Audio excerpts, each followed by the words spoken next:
Kaima telling us a chicken joke.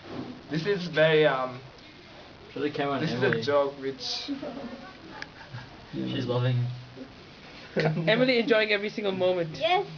Go. yeah this anyway this joke only works for really sophisticated, intelligent people. I guess that rules most of the show, man. Oh no, Kev's there.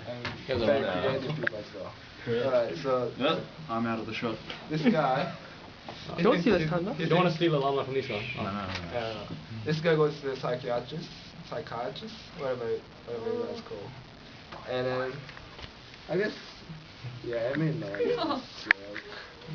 Sorry, I mean, yeah, For all the pain. For all the pain I've caused you. Yeah, so he Well, could you stop the joke again? Because I think I've lost one of survived.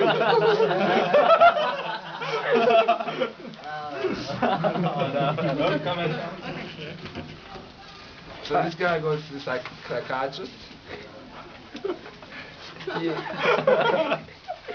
He tells the psychiatrist that he thinks he's a chicken.